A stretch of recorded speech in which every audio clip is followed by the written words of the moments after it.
tá? Então é o seguinte, pessoal, vou mostrar aqui para vocês a nossa sala de aula virtual.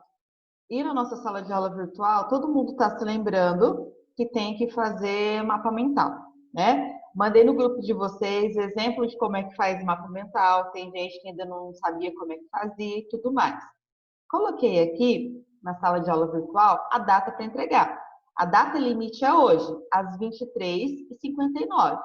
Se der meia-noite, você não consegue me entregar, ok? E aí, o que eu estava observando da turma do oitavo ano, né? A turma do oitavo ano tem até uma quantidade considerável de alunos matriculados, só que pouquíssimos já enviaram. Então, ó, já temos 34 pessoas matriculadas na nossa turma, né? O que é um número bastante alto, mas... 31, Bia, você olhando o nome. Ah, olhei no nono? Isso, 31. Mas o que é também bastante considerável, né? Até porque a nossa turma tem 40 alunos, né? Então é uma quantidade bem grande. Tendo em vista que muita gente deixa para se matricular de última hora e tudo mais, né? Então, apesar de ter tido já um número de inscrições bem alto, poucos entregaram, tá? Mas não se preocupe, vocês têm até esse horário para conseguir enviar. Gente, só que eu quero alertar vocês para o seguinte. Ontem, por exemplo, eu deixei até às 11h59 de ontem para hoje, para os meninos do nono ano entregarem também uma atividade por lá. Eu estava deitada, já dormindo, escutei meu telefone lá, não parava de vibrar, não parava de vibrar. Um monte de alunos me mandando mensagem. Bia, não consigo acessar a sala. Bia, como é que faz para enviar? Bia, não sei o quê. Gente, 11 horas da noite, vamos ter compaixão da professora aqui, né? Já fico o dia inteirinho respondendo vocês no WhatsApp, né? Inclusive, uma aluna, Bia, que é uma aluna nova no nono ano, ela não tinha a mínima ideia do que era o mapa mental. Então vamos fazer uma chamada, eu vou te explicar. Então, gente, eu fiquei uma meia hora com ela no telefone, né? Explicando para ela o que é.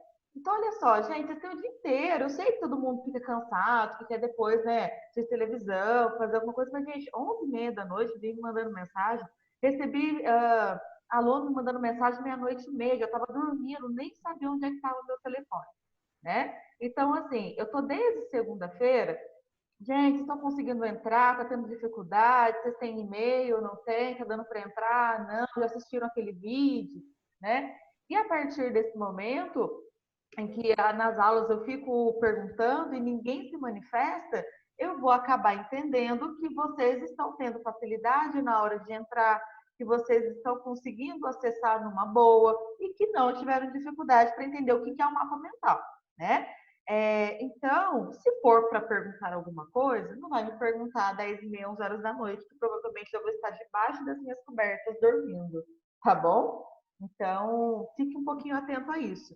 É lógico que essa chamada de atenção não foi para vocês, né? Foi um problema que eu acabei enfrentando com o nono ano ontem, mas é para evitar isso. Até porque se eu ver uma mensagem às 11 horas da noite, eu vou nem responder, eu vou virar pro canto da minha cama e vou dormir de novo. Tá bom? Certo. Pois não, Ana, você que tá com a mão levantada aí. Ana? Não? Pessoal, na apostila de vocês, eu pedi para que vocês fizessem 2 páginas de tarefa. Não sei se alguém se lembra, né? Eu pedi para fazer a página 30 e a página 32. Quem quer falar aí que tá com a mãozinha levantada ou não? Não quer falar? Sou eu. Peraí, um de cada vez. Vai, primeiro Sofia. Você recebeu o meu desafio virtual, é que você não respondeu a mensagem. Mas eu recebi sim, viu? É que é muita coisa, gente, aí acaba passando, tá? Ô, Bia. Oi. Eu tô com dúvida no que é povoamento. Colônia de povoamento? Que eu não tô conseguindo, resumir para fazer mapa mental. Tá, é o seguinte, Duda. Existem 2 formas de colonização, né? Que é aquela forma de dominação por alguém. No caso dos Estados Unidos, foi a Inglaterra, né? E aí, cada parte dos Estados Unidos, a parte norte e a parte sul, não receberam a mesma forma de dominação, a mesma forma de colonização. A parte sul recebeu um tipo de colonização chamada de exploração, onde o intuito é retirar todas as riquezas dali e mandar para a metrópole. E para isso eu faço uso de mão de obra escrava, planto em grandes propriedades, geralmente um produto só que vai ser exportado para a metrópole, ok? Já a parte norte dos Estados Unidos, as colônias do norte, tiveram um tipo de colonização chamada de povoamento. Qual que é a diferença? É que as pessoas que vão colonizar aquela área, elas vão habitar aquela área e querer desenvolver aquela área para elas habitarem, certo? Então, quando elas vão praticar agricultura, não é para mandar para a metrópole. A agricultura que elas vão praticar é para sua subsistência. Elas vão praticar em pequenas propriedades e vários tipos de produtos e não uma coisa só. Entendeu? Então, ela vai meio que se autogovernar, mas vai pagar impostos para a sua metrópole. Então, a colônia de povoamento é aquela colônia com o intuito de povoar, de desenvolver um local para a habitação dos colonos. Certo? Onde a mão de obra ela acaba sendo livre, não tem os escravos sendo empregados. Ok? Ana Luísa, Ok. qualquer coisa você me chama no WhatsApp que eu te ajudo. Gabi, não, Bia. Oi. Ontem eu fui mandar o meu mapa mental Hum. e aí a hora que eu mandei apareceu devolvido lá em cima. Isso mesmo. Tá certo? Isso mesmo. Porque o que significa Então chegou para devolvido? você. Significa que chegou para mim, certo? Imagina assim, ao invés de eu mandar foto do meu mapa mental, como eu coloquei lá no videozinho, eu mandei uma selfie minha. Eu vou avaliar a tua selfie? Não, eu quero avaliar o mapa mental, né? Então, o que eu acabo fazendo, né? Você vai lá, cancelar envio, aí você pode conectar uma outra foto, tá? Aí se apareceu lá, devolvido, legal. Agora, se está atribuído, é porque você ainda não entregou. Se apareceu devolvido, é porque eu já recebi. É que lá apareceu devolvido e cancelar envio embaixo. Isso, é porque você Ainda mandou a tá foto certo. errado, entendeu? Imagina, você mandou uma selfie sua. Aí você quer cancelar aquilo lá. Você não quer que eu receba aquilo, você quer acrescentar outro. Entendeu? Entendi. Então, ótimo. Obrigada, Bia. Por nada. Ô, Bia, Oi. tem como você olhar se já recebeu o meu? O quê? Eu não sei se enviou.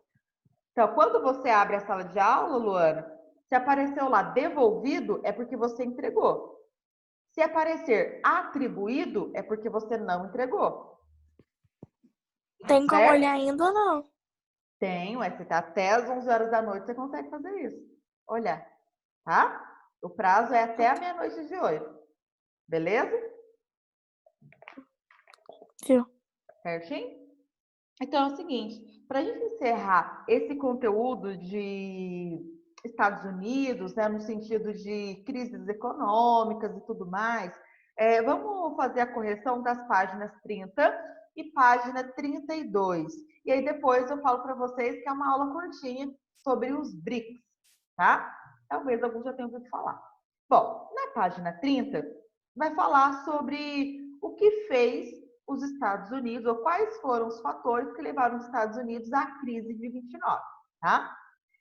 Então, número 1, explique os principais motivos que contribuíram para intensificar a crise de 29. Então, beleza. A crise de 29 não foi desencadeada por um fator, né? Foram vários somados que fizeram os Estados Unidos entrar nessa grande crise, na Grande Depressão, como eu já expliquei para vocês. Então, a gente pode pensar no excesso de produção, ou então aquela formação de grandes estoques. Lembra que as fábricas produziam grandes estoques? Lembra disso? Tá? Então, ó, a produção de grandes estoques, a população recebia baixos salários, os Estados Unidos deixaram de exportar, então houve uma redução da exportação, tá? Então, esses foram os três principais casos, né? Os três principais fatores dentro dos Estados Unidos, tá? Então, o excesso de produção, ou formação de grandes estoques, salários muito baixos recebidos pelos operários e a redução das exportações. Então, vamos lá entender o que cada um era. As empresas, elas geralmente formavam muitos estoques porque até o ano de 1929, a população dos Estados Unidos estava consumindo de maneira muito voraz. Os Estados Unidos estavam exportando muita mercadoria para o mundo inteiro.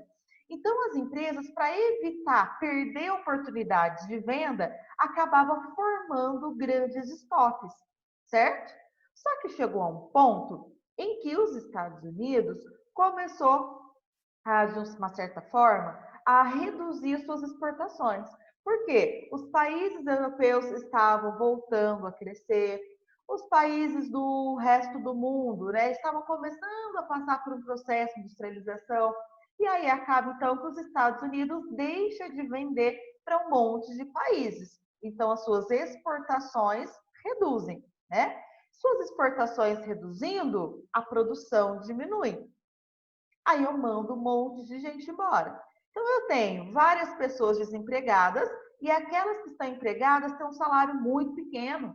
Então será que o poder de compra das pessoas dos Estados Unidos continua grande? Não, as pessoas começam a comprar cada vez menos. E as empresas? Elas continuam com grandes estoques. E aí se eu tenho muito estoque e não tenho para quem vender, essas empresas vão entrar na falência. E aquelas pessoas que tinham ações dessas empresas lá na Bolsa de Valor acabaram querendo vender para não ficar tanto no prejuízo. E aí uma venda sucessiva de várias ações acabou levando os Estados Unidos a uma grande crise, né? Então a gente pode pensar que os três principais foram esses.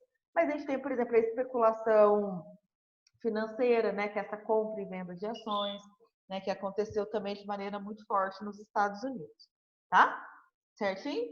E aí vem a questão número 2, né? Tipo, que é muito pessoal, não vou nem abrir debate aqui para isso. Né? E que medida que você tomaria, né, se você fosse o governante, para tentar amenizar essa crise? A gente viu que essa crise foi muito forte, a população que vivia numa extrema felicidade com aquele modo de viver americano, acabou passando muita gente fome, desemprego, desespero, literalmente, né? E aí, o que você faria? Será que você seguiria, por exemplo, as estratégias do New Deal? O que você faria? Né? Aí você, individual, vai caçar uma alternativa para conseguir socorrer a economia do país que você é governante segundo essa atividade da postura. Tá bom? Vamos para a página 32, por favor. Página 32. A página 32, ela traz aí, nessa ilustração aí, acima das questões, um quadro mostrando as ondas de Schumpeter, mostrando que esse período de crescimento e de crise sempre acontece, só que devido à nossa tecnologia, ela está sendo cada vez mais intensa, facilitando o contato entre as pessoas do mundo inteiro, as negociações entre países, faz com que esse período de crescimento e crise seja cada vez mais curtinho. Então, antes, as ondas eram mais largas, agora elas estão ficando ondas mais curtinhas, certo? Tudo bem? Então, vamos lá. Analisando o gráfico dos ciclos de inovação tecnológica e com base em seus conhecimentos, responda às questões que se seguem. Né? Número 1. Em qual dos ciclos iniciou o grande crescimento econômico dos Estados Unidos? Foi no primeiro ciclo, primeira onda? Na segunda onda, terceira, quarta ou quinta? Quando é que os Estados Unidos começaram a crescer economicamente? Talvez quem já começou a fazer o seu mapa mental já tenha visto alguma coisa disso. Quando foi, turma, que os Estados Unidos começaram a crescer? Alguém lembra? Que mais ou menos em que ano?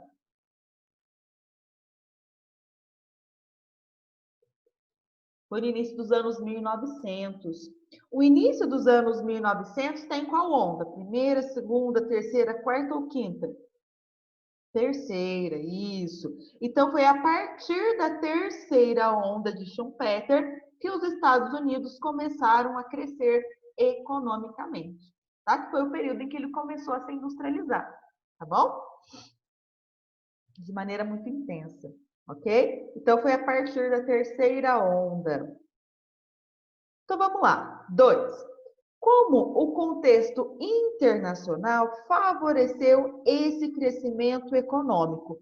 O que é que estava acontecendo no mundo no início dos anos 1900 que ajudaram os Estados Unidos a crescer nesse período, no início dos anos 1900? O que aconteceu no mundo inteiro?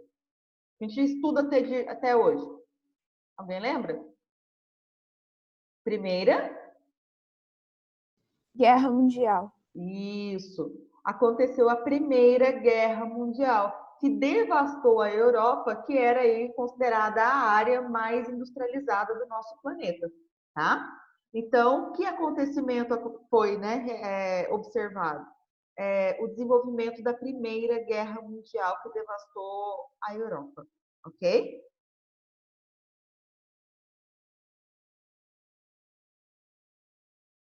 Certo? Fizeram a correção? E aí é o seguinte, né? Então, o mundo inteiro que comprava antes da Europa, agora não vai mais comprar da Europa, porque as indústrias estavam devastadas, a sua mão de obra estava toda debilitada, seja ela machucada, morta, né? E aí, essa população, esses países não conseguem mais comprar da Europa, vai comprar de quem? Dos Estados Unidos, né? Por isso que ele cresce economicamente tão rápido no início do século XX. E o 3. Em qual dos ciclos os Estados Unidos tornaram-se a economia mais poderosa do mundo? E quais fatores ou qual fator favoreceu essa ascensão? Quando foi que a gente observou os Estados Unidos e falou o seguinte, ó, agora os Estados Unidos é o país mais poderoso do mundo? Quando é? Foi na primeira onda, na segunda, na terceira, na quarta ou na quinta onda?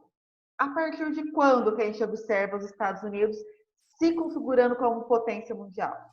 A partir da quarta? Quarta. Por quê? Você sabe? O que aconteceu aí?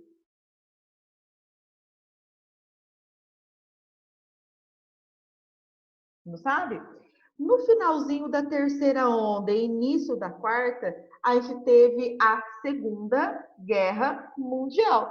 O que aconteceu com a Europa de novo? Foi devastada pela guerra, exatamente.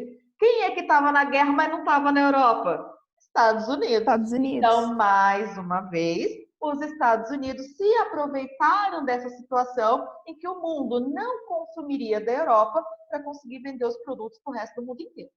Entendeu como é que é? Então, a gente pode pensar que os Estados Unidos eram basicamente oportunistas, né? Ou seja, eles vão acabar aproveitando qualquer situaçãozinha para conseguir prosperar, certo? Tudo bem? Então, vamos lá. Pessoal, quem não me mandou o nome ainda, por favor, vá lá no bate-papo e me manda, antes de eu começar a compartilhar a tela com vocês sobre os BRICS, tá?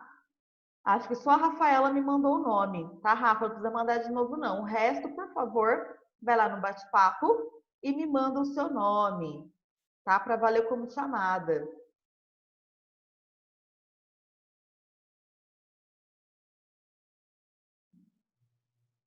O Pássaro tá aí? Acho que não, né? Álvaro também não. Tô ficando preocupado com esse povo que não anda assistindo aula. João Pedro, você tá aí, João? Fala um oi para mim se tiver. Não? Quem mais? Eu acho que tá faltando bastante. A Nani tá aí. Rodrigo também tá, Rodrigo? Só para eu confirmar aí. Rodrigo está. Tô aqui, Bi. Isso mesmo, vai falando comigo de vez em quando aí, para eu ver que você está participando da aula. Pedro Lucas está aí. Rafael, o Rafael Tismer está assistindo a aula? Acho que não, né?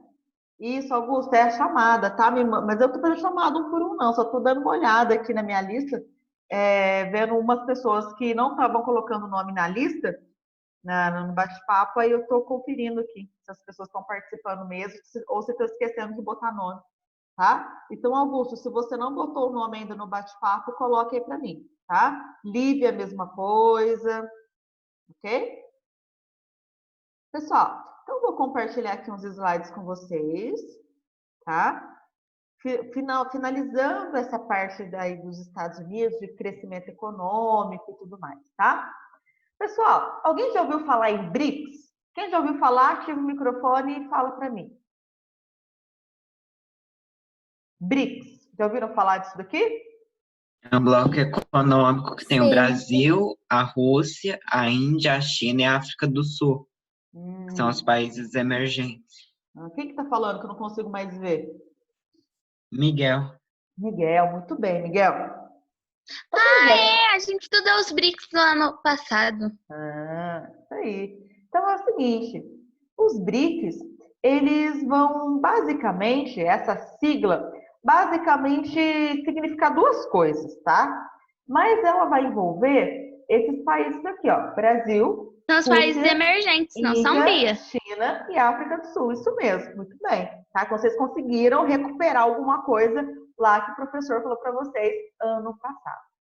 Quando eu estava falando para vocês da crise de 2008, eu comentei que a União Europeia e o Japão foram os países mais afetados pela crise de 2008, junto dos Estados Unidos, porque eram os países que tinham mais relações econômicas com ele, né? Só que não foram os únicos afetados. Eu mostrei para vocês, por exemplo, o que o Brasil fez para não ser tão afetado assim, né? Mas tem um grupo de países, esses BRICS, o Brasil, Rússia, Índia, China e África do Sul, que são países considerados subdesenvolvidos e industrializados, ou então chamados de emergentes, que acabaram ganhando notoriedade nos últimos 25 anos, tá? A gente vai entender o porquê que eles começaram a ganhar notoriedade nos últimos 25 anos, ok? Inclusive, esses países conseguiram dar boas respostas à crise de 2008. Então, naquela crise de 2008, que o mundo inteiro começou a ser arrastado junto, por exemplo, a União Europeia passou por muita crise, muita instabilidade. A gente via a Espanha, Grécia, sofrendo de maneira muito intensa, desempregos cada vez mais elevados. Esses países, durante um bom tempo, conseguiram segurar a onda da crise. Tá? Então, que países? Brasil, Rússia, Índia, China e África do Sul. Pessoal, mas esse nome BRICS é muito mais do que simplesmente juntar a letra inicial do nome desses países considerados emergentes. No ano de 2001, um jornalista chamado Jim O'Neill, ele acabou observando que esses países, além de serem considerados emergentes, eles conseguiram ter um ritmo de crescimento econômico desde o finalzinho dos anos 1900 de maneira muito grande. Esses países começaram a crescer, começaram a enriquecer, tá? E aí, ele falou o seguinte, olha, a economia desses países pode ser comparada a um tijolo que ele é forte, ele é resistente e consegue superar muita coisa. Não é indestrutível, mas consegue superar muita coisa. E aí, como que se escreve tijolo em inglês? Brick, né? E aí, ele fez essa referência, juntou esses países, Brasil, Rússia, Índia e China, no primeiro momento, certo? Só esses 4. E falou, olha, esses países, a força que eles têm pode ser comparada à força de um tijolo. Pega um tijolo, é fácil de quebrar um tijolo? Bia, Oi?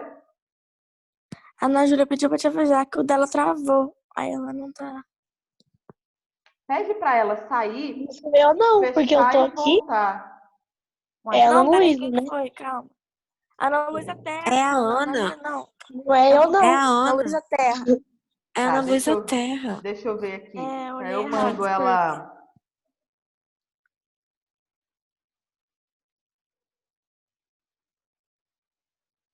Ana, os meninos acabaram de me avisar aqui. Fecha e abre novamente a sua reunião, que deve funcionar agora. Deve ser a sua internet, que deve estar com um pouco de instabilidade.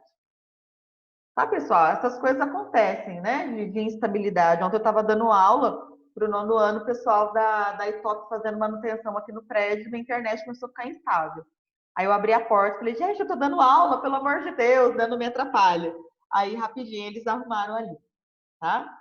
Mas agora todo mundo usando internet, né, gente? Não adianta, né? Fica ruim mesmo, tá? Então vamos lá continuar, pessoal. Então, o O'Neill, em 2001, ele publicou esse conceito econômico, BRICS. E aí o mundo inteiro olhou para aquilo que ele falou e falou, olha, faz muito sentido. Esses países têm crescido muito economicamente nos últimos anos, eles têm enfrentado aí muitas das dificuldades com isso, têm criado programas econômicos e sociais que têm feito o país crescer e a qualidade de vida da população de seus países melhorarem. Legal. E aí, pessoal, se popularizou tanto que até hoje a gente utiliza esse termo, né? O termo BRIC, né? E aí, então, 2001, nesse conceito, ele apenas utilizou Brasil, Rússia, Índia e China como países que representavam essa força econômica. No ano de 2009, lá nessa cidade aqui da Rússia, eles se reuniram, esses países, tá? Brasil, Rússia, Índia e China, e acabaram percebendo que tinha um país que tinha características muito parecidas com eles. Quem que era esse país? A África do Sul. Então, desde 2010, a África do Sul participa desse anacrônimo, desse BRICS, tá? E aí eu queria que vocês prestassem atenção. Os BRICS, pessoal, eles não formam um bloco econômico, certo? Então, muitas das vezes, quando a gente fala de BRICS, a gente imagina que eles formam um bloco econômico, mas eles não formam, tá? Então, o BRICS é apenas uma sigla, ok? Só que, desde que esse conceito, lá em 2001, começou a ser utilizado, esses países têm se unido para pensar em políticas econômicas para que eles continuem crescendo, tá? Então, eles têm reuniões todos os anos eles se reúnem. Bom, o que a gente vai fazer? Bom, a gente vai pensar em fazer o quê? Criar acordos entre a gente vai baratear os impostos que um cobra do outro. Ah, eu vou diminuir os juros dentro do meu país, eu acho que se você fizesse isso no seu país também daria certo. É esse tipo de coisa que eles fazem nas suas reuniões, tá? Então, quando a gente fala dos BRICS, eles não formam um bloco econômico, mas existem uma série de reuniões em que eles fazem, ok? Para decidir quais que seriam as melhores opções a serem tomadas na economia, tá? Tanto é que no ano de 2009, Brasil, Rússia, Índia e China se reuniram, né? E aí eles resolveram se apropriar desse conceito, inclusive incorporando a África do Sul a esse grupo. Por isso que hoje a gente fala BRICS e não apenas BRIC, tá?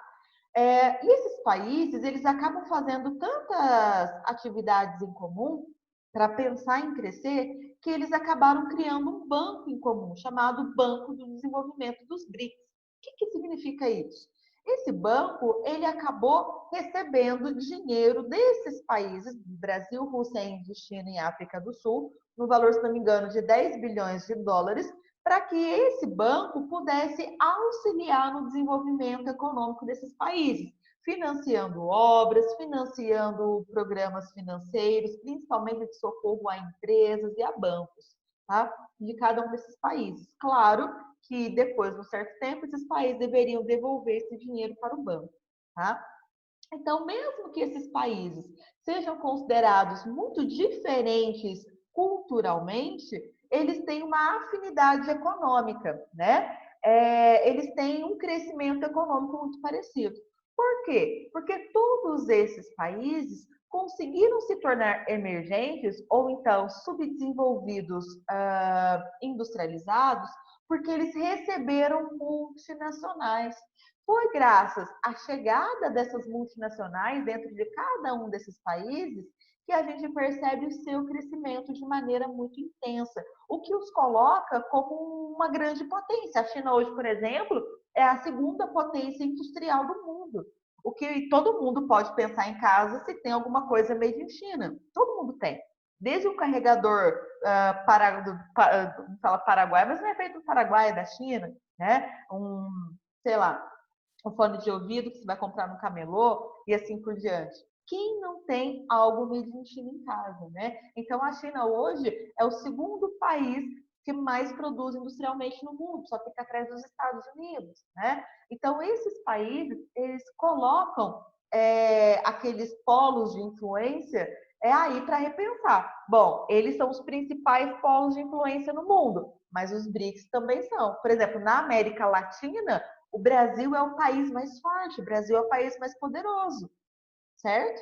É o país que mais vai influenciar a América Latina, certo? Então, esses BRICS, eles não formam um bloco econômico, mas formam um grupo que toma, muitas das vezes, decisões econômicas em conjunto, tá? Então, só lembra disso, que eles são considerados países emergentes, mas que não formam um bloco, apesar de terem um banco juntos, beleza? Vou compartilhar com vocês essa reportagenzinha que mostra algumas coisas sobre os BRICS. Tem 3 minutinhos de duração, ainda sobra um tempinho para eu conversar com vocês. Se o áudio não estiver saindo, vocês me avisam, tá bom? Só habilitar o microfone de vocês e me falar. Não tá saindo. Não tá saindo som? Não. Não? Então eu vou mudar aqui o compartilhamento, que aí consegue compartilhar com o som, tá? Compartilhar o som do computador. Agora vai.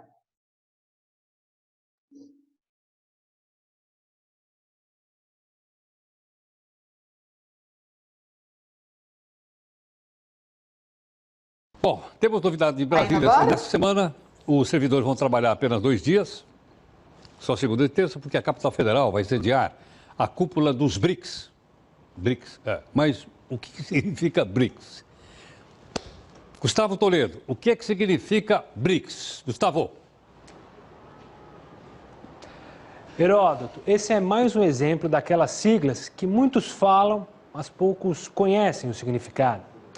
Em 2001, um economista britânico criou o termo BRIC para simbolizar o crescimento econômico de 4 países emergentes: Brasil, Rússia, Índia e China. Jim O'Neill acreditava que as nações passariam a dividir, ao longo do século XXI, o poder econômico global com o G7, grupo que reúne os países mais ricos do planeta. O termo surgiu como um trocadilho à expressão BRIC, que em inglês significa tijolo.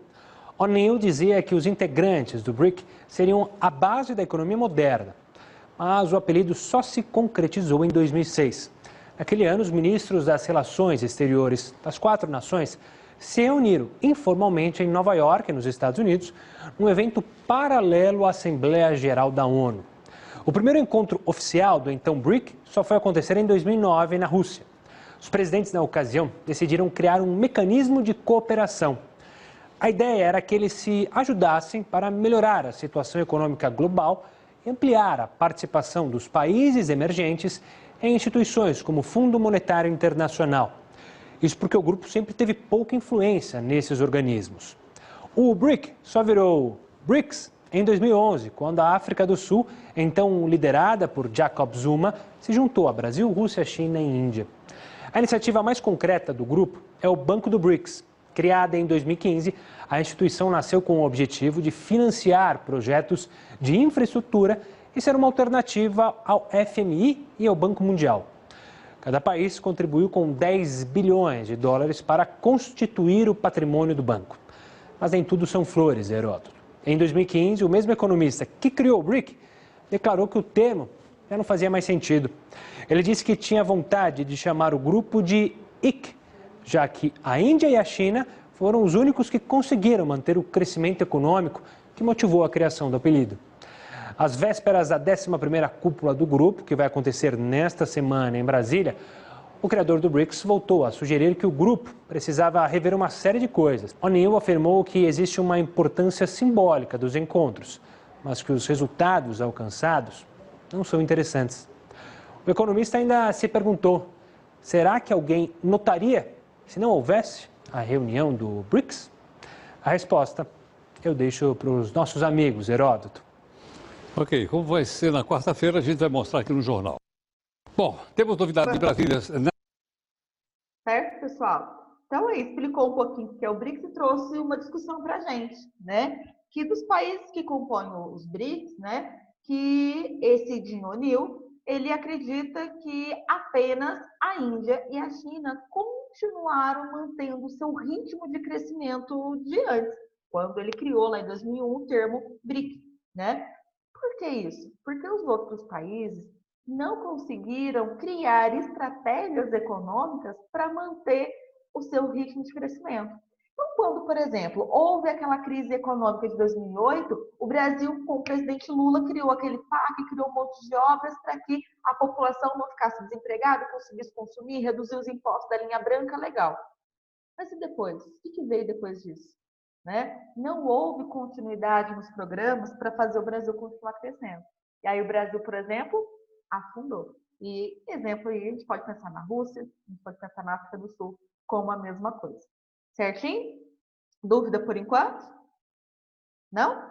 Pessoal, então por hoje eu vou encerrar aqui. As meninas me pediram para encerrar um pouquinho mais cedo para organizar um trabalho que tinha aí, de literatura, não sei o que é, projeto literário. Não tem tarefa para fazer depois. A tarefa que você tem que entregar é lá na sala de aula virtual, ok? Certinho? E quem quiser me perguntar, Bia, como é que faz, me ajuda, me explica tal coisa, pode me procurar que eu ajudo. Só não vai me mandar mensagem 10h30, 11h da noite. Tá bom? Que aí, se você, não, eu vou mandar pelo WhatsApp mesmo. Pelo WhatsApp não vou aceitar nada. Tá bom? Combinado? Gente, então tchau, beijos, fiquem com Deus, bom final de semana, tá? Tchau, Bia. Tchau. Se agasalhem bastante, não passem frio, né? Se protejam, fiquem com Deus, tá bom? Beijo, gente. Ó, Tchau. morrendo de saudade de vocês, gente. Beijos.